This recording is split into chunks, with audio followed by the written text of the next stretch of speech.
नित्य प्रतिदिन वो भजन में लगे रहते थे। सिस्टम था, एक दौड़ने वाले व्यक्ति सुबह में 4 बजे जाग करके ना भोजन उपरांत ग्राउंड में मैदान में जाएगा दौड़ने के लिए, क्या वो बचेगा? सिस्टम से बाहर है ना। अभी देखते होंगे सुबह में 4 बजे हमारी मैया बहनें सड़क पे मॉर्निंग वॉक किया करती है, हमारे चाचा लोग, हमारे भाई लोग इतना करते हैं वो। अगर वो भोजन के उपरांत वो जाए दौड़ने के लिए ग्राउंड में, रोड पे चलने के लिए, अच्छा कहेगा लोग? बाबू मेरे नित्य नियम से भक्तराज भजन किया करता था, काम भी देखते थे, भजन भी होता था, भोजन भी होता था, और बच्चों से लाड़ प्यार दुलार भी होता था, वार्तालाप होती थी। पत्नी के साथ पत्नी का व्यवहार समाज के लोगों के साथ सामाजिकता का, व्यवहारिकता का सब कुछ सब गुण से संपन्न था वो व्यक्ति। लेकिन एक कमी थी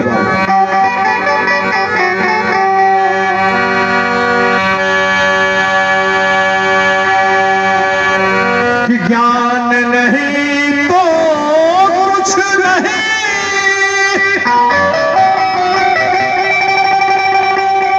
सब कुछ है बेकार। ज्ञान नहीं है तो सब कुछ बेकार है। नहीं, जिस अवस्था में जितने में भी रहे लोग, लेकिन उसी अनुसार से उसको ज्ञान रहना चाहिए कि हमारा अगला कदम कहाँ रखना चाहिए। पत्नी को ज्ञान नहीं, इस बार हम चाहेंगे अगरबत्ती एक बार 4-5 बेटे आकर के मंच पे जलाएं। आप तो दिन भर जलाते हैं, एक बार आप लोग भी आइए, जलाइए मंच पे, आप भी आइए।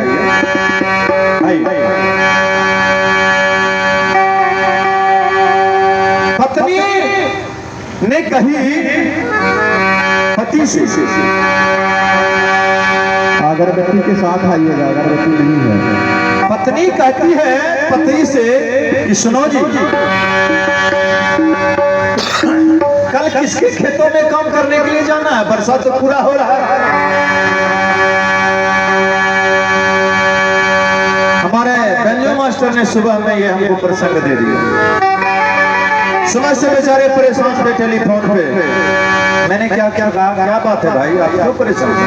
बोला क्या कहें बहन जी, हम अपना ट्रैक्टर से अपने खेत की जुताई कर रहे थे, बगल में मेरा भाई का खेत था, वो परती था, उसकी जुताई नहीं हुई थी, चारों तरफ लग चुका था। हम सोचे कि भाई का जमीन है, ट्रैक्टर मेरा है, जोत देते अपने भाई का भी खेत और वो भी लगा लेगा, फिर ट्रैक्टर मिले या न मिले।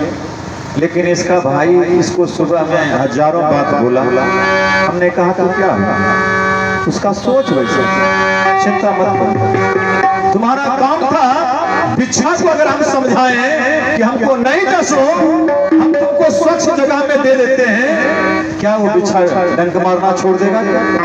इसलिए आप भगवान के भजन में लीन हो, भगवान के ऊपर छोड़ दो, सब कुछ बेड़ा पार हो जाएगा, बुद्धि भी खुल जाएगी आपके भाई का।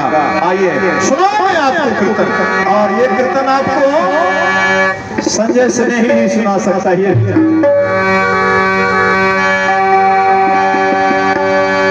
पत्नी ने पति को समझाई, सुनो आप रोज काम करके आते हो, काम करके आने के बाद हाथ पैर धोते हो और एक तस्वीर को ले लेते हो, सुबह भी उसकी पूजा करते हो, शाम भी उसकी पूजा करते हो, उसकी पूजा करने से क्या मिलता है?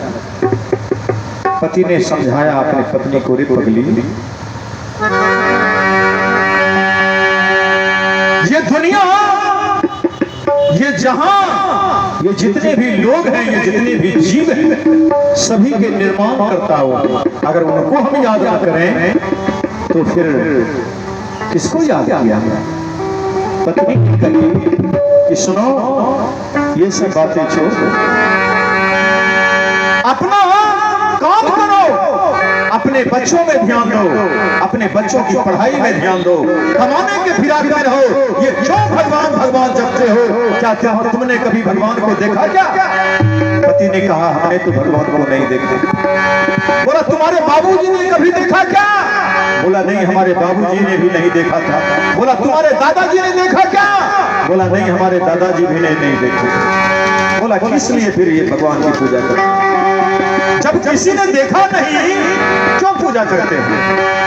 कहा एहसास करता हूं, आभास करता हूं, आभास करता हूं कि भगवान मेरे रोम रोम में बसे हुए। भगवान का जब नाम ले लेता हूं लगता है दुनिया का सारा सुख, दुनिया का सारा ऐश्वर्य मेरे चरणों के निकट आ चुका है। सब कुछ महसूस करता हूं, आनंद से फूले नहीं समाता, भगवान का नाम नहीं लेता। कभी आपने महसूस किया कि स्नान के बाद अगर स्नान किए बगैर कभी भोजन खाने की आवश्यकता पड़ जाए तो क्या वो भोजन अच्छा लगता होगा? कभी नहीं लगता होगा, क्योंकि स्वच्छ, जब आप स्वच्छ रहते हैं, सुंदर हो जाते हैं, आपके स्वच्छता में सुंदरता का प्रमाण मिलता है, सर्टिफिकेट मिलता है। पत्नी ने कही कि सुनो, ये भगवान की पूजा को छोड़ो और अपने बच्चों में ध्यान दो। इतना कमाओ